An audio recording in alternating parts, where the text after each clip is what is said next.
Hello, everybody. Welcome back to Strongman Personal Finance. My name is Christopher Bell. I'm a certified public accountant. I'm a long-term Boglehead investor. I'm author of the book, Stop Being a Broke Loser. It's on Amazon for $3. Oh my God, it's such a ripoff. Oh my God. And torn and conflicted about this stock, Corsair Gaming. Now, if you've watched my channel, you know that I hate Jeremy LeFave from Financial Education. Jeremy LeFuFu. I think he picks a bunch of garbage stocks that are highly unprofitable and highly speculative, and he pumps them on his fans. And on top of that, he charges a lot of freaking money. You can watch a previous video I've done for a stupid little Discord or whatever it is. Anyway, one of the stocks that he's been pumping is Corsair Gaming, which has been getting freaking schwacked recently. And the question is it a buy the dip opportunity? Is it not? I don't know. Let's go look. I'm not just going to say yes or no, okay? So for you to determine, so you don't sue me. We have a whole 6 viewers right now. So here's Jeremy LeFave, Corsair shill. This guy's pumping Corsair. I think he said it was going to go to, it's going to be 50 or 60 bucks one day. Here's Corsair now. It's trading at $23.09 per share. It's down 46.81% over the last year. Over the last 5 years, it's actually up. And it IPO'd, looks like on September 23rd, 2020. I can't tell you if it's a SPAC or not. I'd have to go double check. What does Corsair do? They design and supply hardware components for personal computers. It operates through gamer creator peripherals, gaming components, and system segments. So basically, they produce a bunch of crap. Like they produce stuff where you can customize computers, build your own PC, blah, blah, blah, blah, blah. And we can even go check out the website if you want to. Okay. But they provide keyboards, mice, headsets, controllers, blah, blah.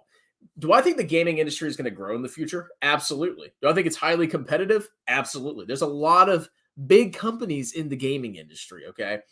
Corsair is profitable, which is a good thing, but that doesn't mean that just because gaming is going to be the future, which it is the future, I guess. It's not the whole future, but that doesn't mean that you buy the stock just because it's a gaming company. You have to look at the fundamentals, put in some reasonable assumptions, and see if it's a good buy or not.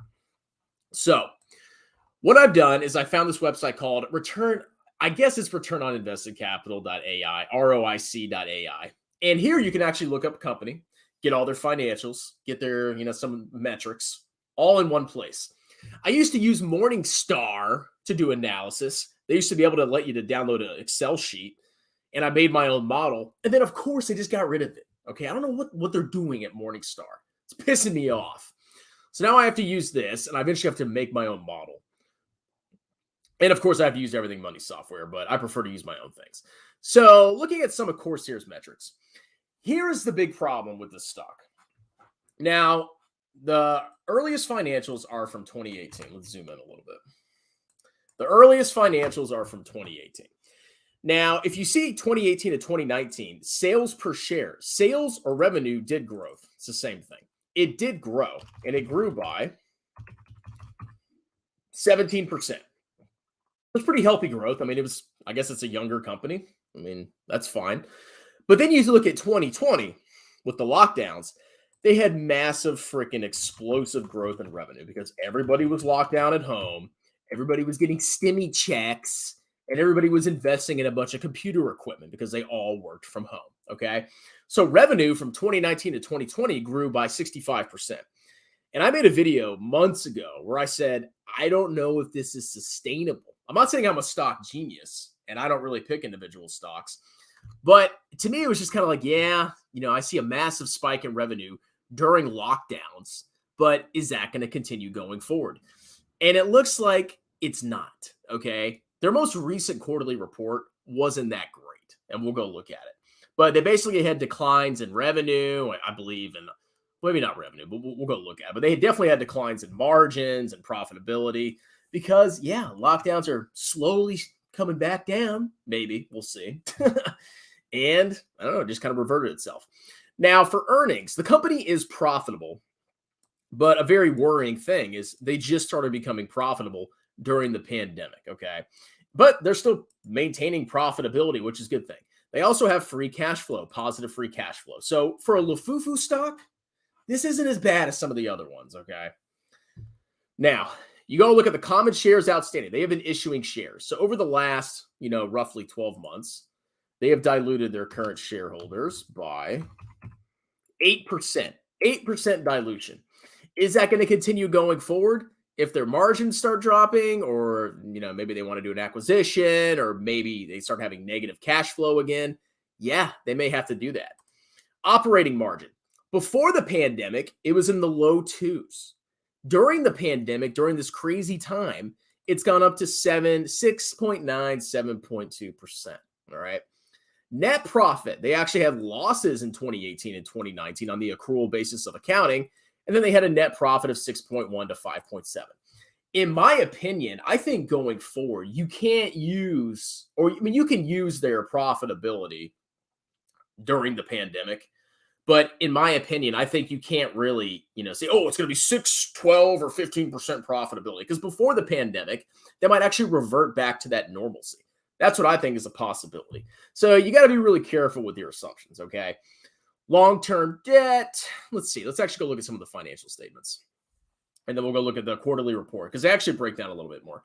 So as you can see, gross profit was 20%, very consistent between 2018 and 2019. And then in 2020, pandemic, everybody's buying crap. Stimmy checks, demand, 27%. Probably going to revert. I mean, okay, you have all their expenses. EBITDA. I don't care about EBITDA. Operating income, 227. Income before tax, negative, and then finally positive during the pandemic. And net income, negative, and finally positive during the pandemic. Okay. That was very worrying to me. I don't like investing in companies where they had this sudden massive growth during the pandemic, because once it ends, once the lockdowns ease or whatever happens, that might eventually come back down. So let's go check out their quarterly report. All right. Let's see. So let's go look at management's discussion and analysis. Let's see. I know they talked briefly about it. Ugh, this is so small and gross. Yeah, let me zoom in a little. Ooh, that's too much. All right. That should be a little bit better. So management discussion and analysis kind of is the management really talking to you and kind of breaking down the numbers and explaining things like why this expense is higher than last year, yada, yada. So you really want to read basically the entire financial report, but especially the management's discussion analysis to see what they're saying, okay? We are a leading global provider of high-performance gear for gamers. We have two product categories, gamer and creator peripherals, and gaming components and systems. So here's where some of the information starts. Our net revenue for the quarter was $391 million and $457 million for the 3 months ended September 30th, 2021 and 2020, respectively. 2020, pretty big spike in revenue, $457 million over 3 months. 2021, lockdowns easing, stimmy checks going away, revenue goes down. Okay, it started to revert back to its normal growth rate. We had net income of $1.8 million and $36.4 million for the 3 months ended 2021 and 2020, respectively. Now, that's a freaking massive drop in net income, as a percentage of revenue. So their margin for the most recent quarterly report was almost zero. They almost had a loss. They almost had a freaking loss on the accrual basis of accounting. Less than 1% profit margin. God, woo, that's not good. And then prior to that, they had a profit margin during the pandemic of 7%. So they went from almost 8% down to almost negative. Okay, that's a pretty freaking significant drop. So yeah, it's reverting back to its normal course. I can see why this stock is shorted because it's kind of iffy. I mean, maybe it can overcome its challenges and, fix its profitability issues. But as of right now, Okay. Net cash provided by operating activities was $25 million as compared to $100 million for the 9 months ended September 30th, 2021. Dang. Okay. Well, that's interesting. All right. So industry trends, blah, blah, blah, blah, blah. Let's see. I know they talked about like different expenses here. So cost of revenue is very important. That's really talking about gross profit. I don't think they really go into the details. Operating expenses. Come on, is there freaking nothing here I can look at? All right, well, here's the earnings. Basically, yeah, they had a massive decline. So let's see, net revenue decrease, net revenue, blah, blah, blah, blah, blah. Gross profit and gross margin.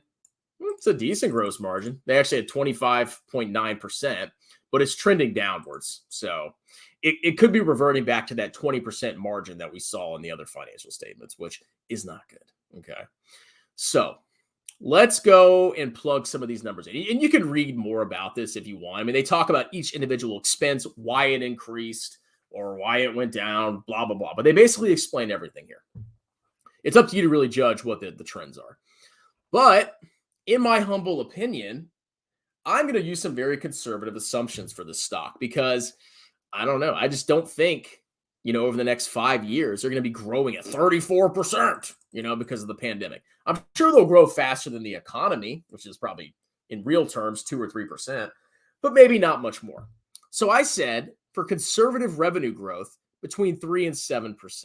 And I'm using everything money software, okay? Because my model got screwed up by freaking clowns at Morningstar. Profit margin. Now, remember we talked about this. Their profit margins were pretty freaking low or negative before the pandemic. And then they had a bump up to like 7% during the pandemic with massive demand. So going forward, I don't think their profit margins are going to be that high. So I said, okay, being nice, between 2 and 6%. Free cash flow margin, roughly the same thing. I checked out the free cash flow margins before and after, and 3 to 5% is pretty reasonable. So they're a pretty low margin business. Price to earnings ratio. Now, this is a younger company, and their PE is 18. So I think 5 years from now, their PE is going to be lower, especially because their freaking growth isn't that high. So I said, okay, maybe they'll have a 12 to 16 PE, and the same thing for price to free cash flow. And then you have a desired annual return. I say, if you want to freaking make money in individual stocks, you better bake in a bunch of margin of safety. So the higher your discount rate, the higher the margin of safety. So let's see. Woo! Ouch. So based on the high assumptions, you're going to get a 15% return if you buy the stock between $14 and $17.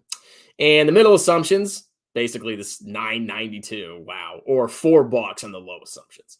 So, if you want a lower percent return, let's say you only care about 10%, and then let's say you think revenue is going to be faster, let's say 5, 8, and 11, and you think their profit margin is going to be better, 4, 6, 8, 4, 6, 8. I mean, you can put anything you want in here, 15, 18, 21, 15, 18, 21. Let's see. Oh, now it's a buy. So it really all depends on your assumptions, but this company scares me. I just think, I don't know. I thought they had the big freaking benefit from the pandemic, and now, I don't know. I could be wrong. I mean, maybe the revenue will grow fast. If the revenue grows this fast and they increase their profit margins, yeah, it's a buy all freaking day, but it's really up to you. Let's go see the comments. I almost bought this trash stock. Yeah, I mean, it's better than the other LEFUFU stocks, but I don't know if it's a buy right now. I was like, oh, maybe I'll buy it at like 22 or below, 22 and a half. But, like looking it over again, the pre-pandemic numbers weren't that great. And looking at it now, it's like it's kind of reverting back almost to where it was before. Anyone else doing some Black Friday stonk shopping? No, maybe I'll buy some more BABA. I don't know. We're getting so close to maxing our Roth IRAs, ladies and gentlemen. January 1st or whenever the market's open, you can max your IRAs. That's my plan. I'm excited about it. Strong man. Morning. What's up, bro? Aerotine International. I'm all in on Aerotine, bro. Do Fiverr. Okay. LeFuFu, the major grifter. Yes, he is. He is definitely a major grifter. It's 2021. We are doing fundamental analysis. What WTF is wrong with us? I know, it's crazy. It's almost like fundamentals eventually matter, excluding that pandemic stupidity. Meet Spin Kevin Red here. He changed it again. I know, I made a video about him. Do you own this crap, strong man? I'll probably rise due to the news. No, I haven't bought Corsair. I mean, I got to wait a couple more quarters to really see what their true revenue growth is. Because it's like they had like okay growth before the pandemic, and then they had this massive spike because of everybody was locked down, and then now it's coming back down again. I don't know.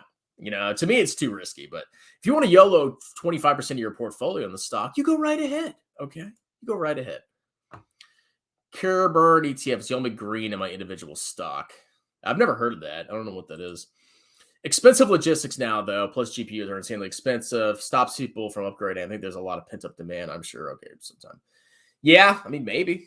It's possible. I mean, I'm not saying Corsair is like the worst of the worst stocks you could speculate on, but I don't know. I mean, I think I have better places to put it, like VT. Elon cashing out of Tesla and his fanboys believing his lame excuse was the meme of the week. Yeah, I was laughing at that. Freaking Elon. Oh, it's because taxes and whatever. Yeah, it's because you want to freaking make money off your fans because you know the stock's overvalued. The ape father's being destroyed. The ape father is getting his cheeks clapped. They were really red in that one video. Me, Kevin, a couple days back was asking his viewers if he should shave his chest. He should shave his butt. He would win more sharing it on the truck stock. Yeah, everybody likes like waxed butts. You know, it's a lot better than hairy butts. I know that from experience. Anyway, that's it for now. Maybe I'll make another video. Like, subscribe, tell your friends about me. Buy my book, Stop Being a Broke Loser. Give your family a hug and a kiss. And y'all have a wonderful day. Cheers.